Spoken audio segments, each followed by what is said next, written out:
Here we are. This is Mr. McCarthy for Veterans for Ron Paul. Hi, my name is Mike. Hi, Mike. Are you an alcoholic also? 6 years as I love these introductions. Hi, I'm Mike. naval officer qualified in submarine warfare. Oh, Jesus Christ. How did you get so far in the...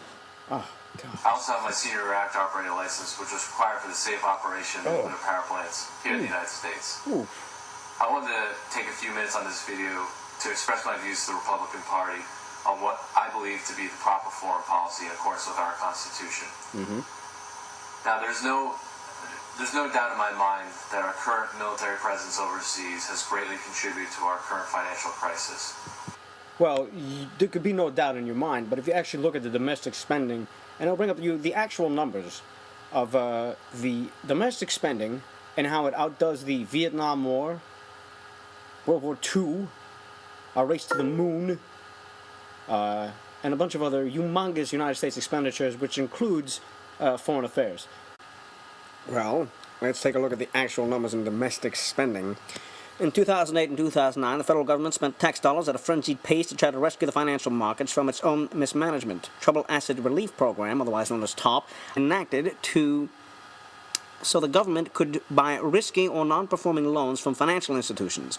But the mission changed within weeks. The government began using the funds to buy equity positions in financial institutions, presumably to interject cash directly into these entities. An overnight panel included that $350 billion of the TOP funds cannot be adequately accounted for. That's oversight panel, excuse me.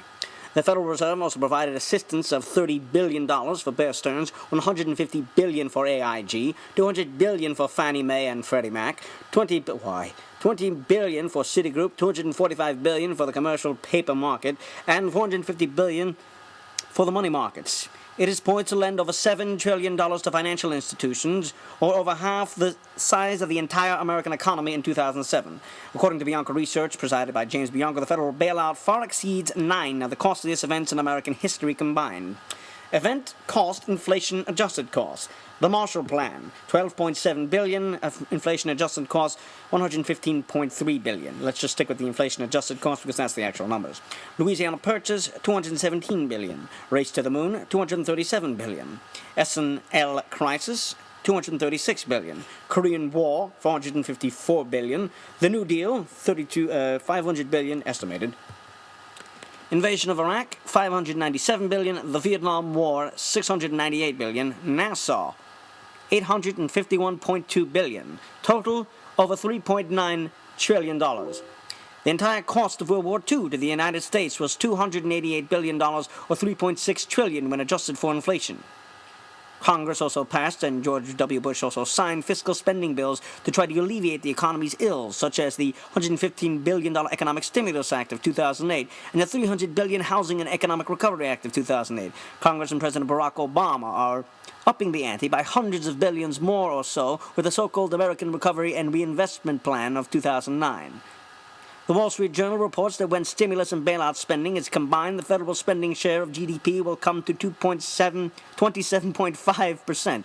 Put another way, more than $1 of every 4 produced by the economy will be consumed or controlled by the federal government. The Journal also notes that all of this is fast pushing the U.S. European spending levels, and that's before Obama's new health care entitlement. So there you go with domestic spending. So you happen to be wrong. Go ahead, sir.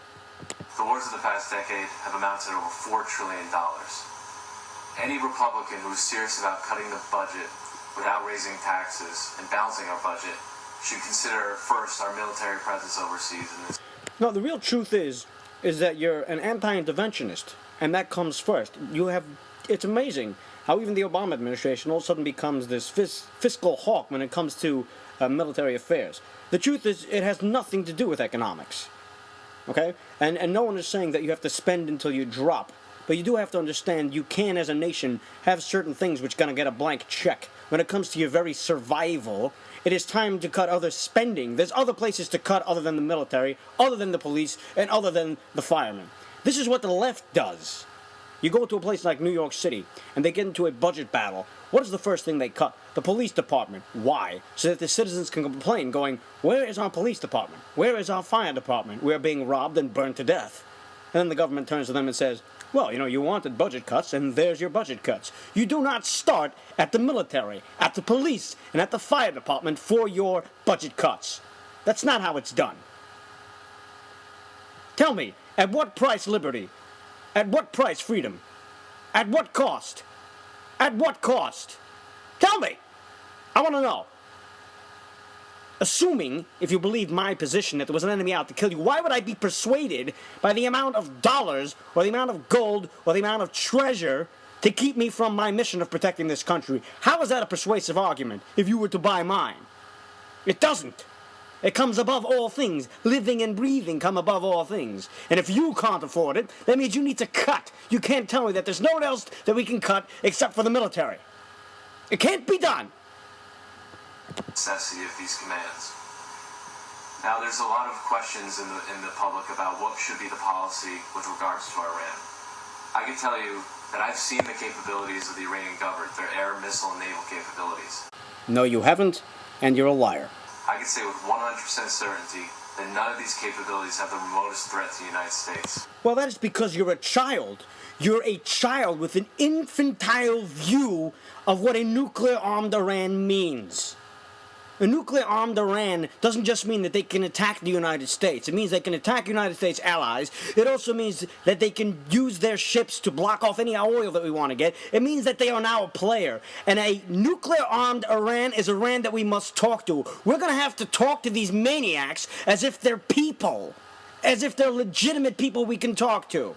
That is a nuclear-armed Iran. There is a problem with the jihadi bomb. It's not a good idea. Why do you think we're still in Afghanistan? Why do you think we're still stuck in Pakistan? Because of the jihadi bomb. We're scared of Pakistan falling to pieces and the AQ and the ISI getting hold of it. It's not a good idea, in any stretch of the imagination, and anybody with a rational thought in their brain, or any kind of sense of logic can tell you that a nuclear-armed Iran is a bad idea for the world at large, for Western civilization, and for the Middle East. It's just not good policy. I don't care if they can send a missile over to the United States. It doesn't matter.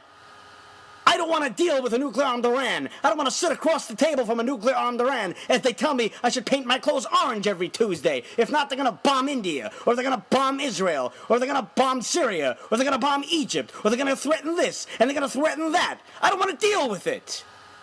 Why? Why should I let them have a nuclear weapon? And for what purpose? The United States has a Republican process. That's right, we vote in our leaders. You may not like what our leaders do. If you don't, you can vote them out. Why should I put a nuclear weapon in the arms of 12 people who are nuts, who use jihad and suicide as plan A for attack? You tell me. I know I'm the warmonger. I'm the screaming maniac. Meanwhile, you refuse to face reality. Here are just a few examples. They're a party to the Nuclear Non-Proliferation Treaty, and their weapon and their nuclear program is safeguarded by the International Atomic Energy Agency. Are you kidding me?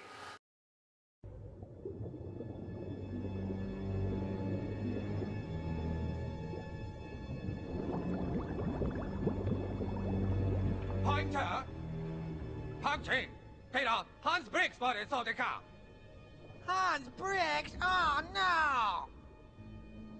Oh, hello. Great to see you again, Hans. Mr. Earl, I was supposed to be allowed to inspect your palace today, and your guards won't let me into certain areas.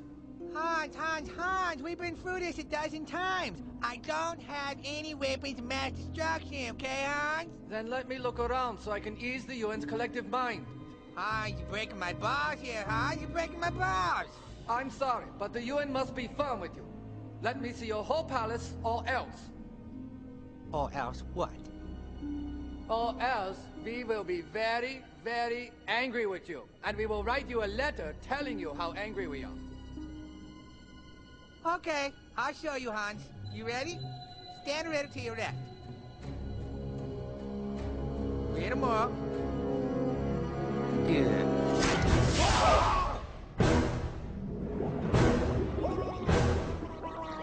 There you go, Hans Briggs! How you like that, you fucking cocksucker? You have any idea how fucking busy I am, Hans Briggs? Well, fuck you! You want inspection? Well, inspect that, you butt-fucking piece of shit! What, you think I'm just a petty arms dealer? I'm planning the attack! Their centrifuges are only capable of enriching a small portion Bullshit! of their uranium up to 20%, which is far below the 90+% required for nuclear weapons. It's just not true. Their delivery vehicles, their missiles, and their aircraft have no capability of reaching any portion of the United States. We're all supposed to believe that the Iranians are not after the bomb. Yet all their scientists who keep mysteriously dying, somebody really thinks that they're getting close to the bomb. I guess those really inside people who are anonymously killing the scientists have it wrong. The world has it wrong. The Ron Paul crowd and the peaceniks and the Code Pink Light types, they're the ones who have it right. The rest of the world is full of bonkers, right? And finally, You can tell me this how? From what? Based on who? in 2007, there was a national intelligence estimate which stated that Iran had suspended its nuclear weapons program in 2003. Earlier this year, in 2011, our intelligence officials upheld that national intelligence estimate. It's still accurate. Iran's 3,000 Centrifuges by Stanley Kurtz, Friday, November 16th, 2007. If you thought the press was burying news about the surge, look at what they're doing to the nuclear news from Iran. The IAEA has now confirmed that Iran has 3,000 working centrifuges, a tenfold increase from just a year ago. If those 3,000 centrifuges can be made to work efficiently, Iran could manufacture a bomb in 12 to 18 months. This is a major news. Iran has reached a red line that could easily trigger an Israeli strike. Yet the New York Times has buried its story on page 12, while the Washington Post has gone deeper, still at page 22. So let me get this straight. We are supposed to relax because at worst it may be mere months before Iran gets its 3,000 centrifuges up to nuclear weapons speed. David Albright, a former UN inspector and now an independent nuclear expert in Washington, said al-Baradei appeared to be trying to put a happy face on a worsening situation. The main issue is that Iran now has 3,000 centrifuges, he said. Exactly. With 3,000 centrifuges up and working, with the Iranians making a tenfold improvement in their capacity in just 1 year's time, how secure can we feel when they could conceivably be only months away from bomb-level efficiency, and then an additional 12 to 18 months away from actually producing enough fuel for their first bomb? It seems obvious that official claims by U.S. intelligence that Iran won't have a bomb until 2015 are nonsense. It seems much more likely that Iran is about 2 to 4 years away from a bomb, and consider that the IAEA report make it clear that Iran is blocking inspectors from gathering critical additional information. There may already be significant additional capabilities we don't know about. Direct confirmation that Iran now has 3,000 working centrifuges, even if not yet working at peak efficiency, is a major story. But the Post and Times alike have buried and downplayed this story, like the IAEA itself, and all because it gives credibility to the concerns of those nasty Republican hawks. Furthermore, from 2007, first, what has changed since 2005? At this latest NIE notes, its conclusions are at odds with what the IC believed in 2005. The last page of the declassified key judgment notes significant differences between what the IC believed in 2005 and what it is saying now. The 2005 IC noted, "We assess with high confidence that Iran currently is determined to develop nuclear weapons despite its international obligations and international pressure. But we do not assess that Iran is immovable." Now the IC says, "We do not know whether Iran currently intends to develop nuclear weapons." So in 2005, the IC was sure that Iran was determined to build a nuclear weapon, and now it is not sure at all. This is a profound change in opinion, and at a minimum does not inspire confidence that the IC can get this story right. After all, if the IC's judgments can change so drastically in 2 years' time, why should we believe any of its pronouncements one way or the other? What is the basis for this flip-flop? What has been learned in the meantime to warrant such an about-face? Second, how did the IC draw its line between a civilian nuclear program and a military one? In the very first footnote, the authors of the NIE explain, "For the purposes of this estimate, by nuclear weapons program, we mean Iran's nuclear weapons design and weaponization work and covert uranium conversion-related and uranium enrichment-related work. We do not mean Iran's declared civil work related to uranium conversion and enrichment." So the IC then assuming that Iran's declared civil work is necessarily benign? Third, how does the IC know that Iran has stopped its clandestine activities with respect to developing nuclear weapons? Returning to the first footnote of the NIE's key judgments, the IC argues that in 2003, Iran ceased its nuclear weapons design and weaponization work and covert uranium conversion-related and uranium enrichment-related work. How does the IC know that? Iran did not continue working on weapons design and weaponization covertly. Fourth, and this is a great one, how does the IC know what motivated Iran's alleged change in behavior? The NIE claims that Iran halted the program in 2003 primarily in response to international pressure. How does the IC know what motivated Iran's alleged change in behavior? Did the Iranians tell someone? Is this coming from clandestine sources? Assuming for the moment that Iran really did halt its program, are we to believe that a substantial U.S.-led military presence in Afghanistan and Iraq, or a potential presence in Iraq, depending on when in 2003 this change supposedly occurred, had nothing to do